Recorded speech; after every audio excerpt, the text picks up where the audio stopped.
Você sabia que Jesus orou por você? Eu não sabia. Ai, que vergonha. Há mais ou menos umas 2 semanas atrás, a minha mãe me mandou uma mensagem falando que ela estava lendo esse texto. Falou, olha que lindo, Jesus ora por nós. E me mandou a passagem. Eu nunca tinha visto, mas no final, na correria do dia a dia, deixei para depois. Esse depois passaram-se aí 2 semanas. E eu fui ler esse texto hoje. Sabe o que é mais incrível? Que quando você começa a ler isso daqui, ó, isso aqui deixa de ser um livro.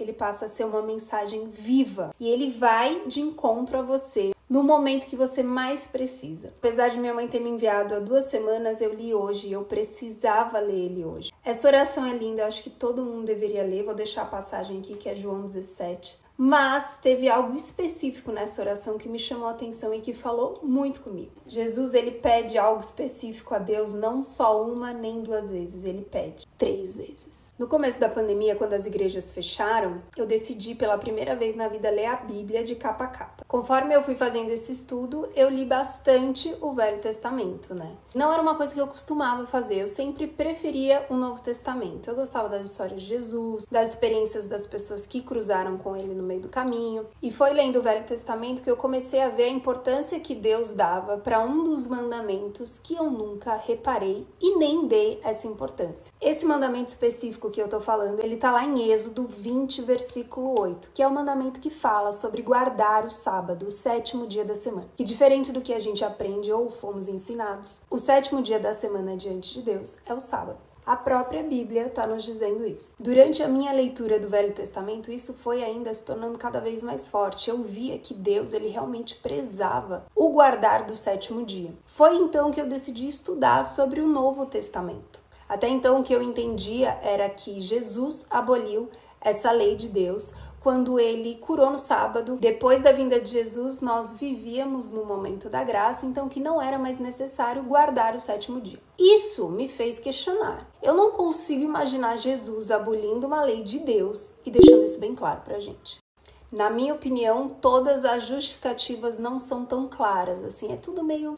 Ai, deixa pra lá. Recentemente eu dividi com vocês isso lá nos stories, comecei a falar um pouco sobre o sábado. Isso tomou uma repercussão muito grande. Em um dia eu ganhei mais de 30 mil seguidores. Na sua grande maioria, os adventistas do 7º dia que guardam o sábado. Queria aproveitar essa oportunidade e agradecer todas as mensagens que vocês me mandaram. Foram mais de 1000 mensagens em um dia. Humanamente falando, é impossível responder e ler todas as mensagens, mas queria agradecer. Na maioria das mensagens era sobre as pessoas estarem ali dispostas a conversar comigo sobre esse tipo de assunto e tirar as minhas dúvidas. Também recebi muita mensagem de cristãos me passando links de pregações de pastores que estavam abordando sobre aquele tema e por que nós não guardávamos mais o sábado. Essa atitude das pessoas me enviarem um link de pastores que estavam ali abordando o tema me deixou um pouco chateada, porque a minha intenção dividindo isso foi que as pessoas pudessem buscar, sentar, ler a Bíblia, tentar entender aquilo que é dito aqui, tanto no Velho Testamento quanto no Novo Testamento, e que aí elas pudessem dividir comigo a conclusão que elas chegaram. Eu fico impressionada como a gente tem facilidade em transferir a autoridade das pessoas e não buscar autoridade para si própria. A autoridade, ela vem de conhecimento e sabedoria. Primeiro a gente lê, a gente busca, depois a gente conhece sobre aquilo que a gente está falando, aí então a gente cria autoridade. Mas é muito mais fácil a gente passar um link de alguém que tem muito mais para falar do que a gente ir buscar e ler e tirar as nossas próprias conclusões. Ao mesmo tempo, eu também recebi várias mensagens de adventista falando: você precisa conhecer uma igreja nossa, você vai se identificar com as pessoas que pensam as mesmas coisas que você. E é aí que eu chego no ponto onde Deus falou comigo claramente aqui nessa passagem de João 17. A gente vive numa geração onde a gente tem necessidade de ter razão. E isso, infelizmente, tem entrado dentro das igrejas, dentro dos ministérios. Nós queremos ser aqueles que têm a razão. Só que a razão, gente, ela é uma só. Ela é essa aqui. E se nós, como Igreja de Cristo, não estamos chegando a uma conclusão única, é porque há uma confusão. O meu pastor Wagner Lopes foi uma pessoa que mudou muito a forma como eu me alimentava da palavra de Deus. Hoje ele já não está mais entre nós, mas eu aprendi muito com ele. E eu nunca esqueço de uma coisa que ele falava. Ele falava assim: Jesus, ele não vai vir buscar um saco de batata, onde tem a batata grande e a batata pequena, a batata magrinha, a batata gordinha, a bonitinha, não. Ele vai vir buscar um purê. Então é necessário que a gente se rompa de todos os nossos achismos, essa razão que a gente quer ter, de toda essa problematização que a gente cria em cima de uma palavra que é simples e libertadora, para que a gente se transforme em um só. Mas isso só vai acontecer quando a gente começar a buscar no nosso individual. Assim como a palavra de Deus fala, entra no seu quarto, me busca, que ali eu vou te revelar coisas que eu nunca revelei para ninguém.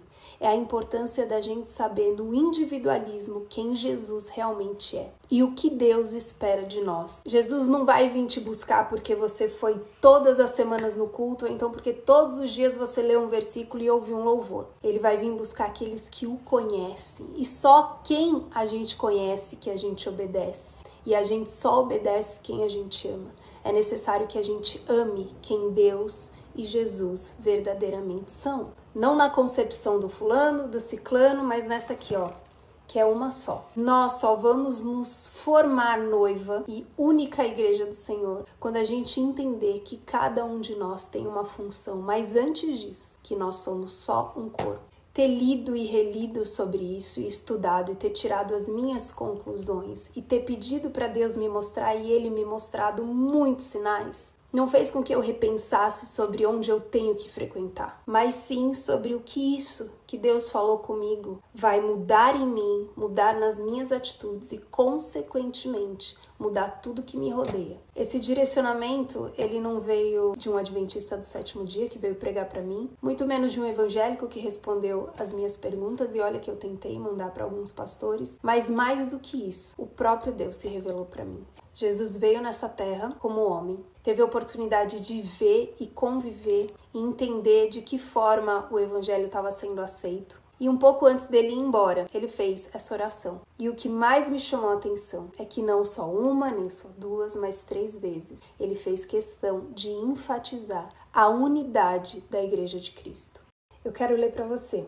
Não te peço apenas por esses discípulos, mas também por todos que crerão em mim por meio da mensagem deles. Minha oração é que todos eles sejam um, como nós somos um. Como tu está em mim, Pai, e eu estou em ti, que eles estejam em nós, para que o mundo creia que tu me enviaste. Eu dei a eles a glória que tu me destes, para que sejam um, como nós somos um. Eu estou neles e tu estás em mim. Que eles experimentem a unidade perfeita, para que todo mundo saiba que tu me enviastes e que os ama tanto quanto me ama. E sabe por que Jesus fez questão de enfatizar isso 3 vezes na mesma oração? Porque ele sabia que o motivo pelo qual mais poderia nos unir estava nos separando. A unidade, ela só vai acontecer quando a verdade se tornar uma só. E isso só vai acontecer quando nós buscarmos no individual a face do Senhor. Para finalizar, eu vou contar um testemunho curto aqui para vocês. Quando eu e o Garbi a gente estava noivo, a gente tinha algumas questões pendentes ainda para resolver. E a gente estava fingindo que estava tudo bem. Foi até então que a gente se separou. Cada um foi para um lado, a gente tentou resolver nossas questões e aí um belo dia a gente se uniu de novo e aí a gente casou. Eu lembro que nos votos eu não queria escrever um texto, eu queria falar aquilo que viesse na minha cabeça na hora, aquilo que eu tivesse sentido. E eu comecei o meu voto falando algo para ele. Tudo que a gente viveu até hoje foi essencial para que agora nós estivéssemos frente a frente um para o outro, sem máscaras, conhecendo cada um como verdadeiramente é. Jesus, ele não vai vir buscar uma placa de ministério, nem pessoas que tenham razão. Ele vai vir buscar uma noiva sem máscaras, imaculada. Como dizia o Wagner, um purê de batata. Por mais que isso aqui, gente, pareça um conto de fadas, é muito bonitinho, mas na teoria não é bem assim que se resolve. Eu acredito sim no despertar dos filhos e filhas de Deus. E sabe por que Jesus enfatizou tanto isso? Sobre a unidade? Porque ele sabe que quando a gente se unir, não tem pra ninguém. A boa notícia é que ele é o mesmo ontem, hoje e pra sempre.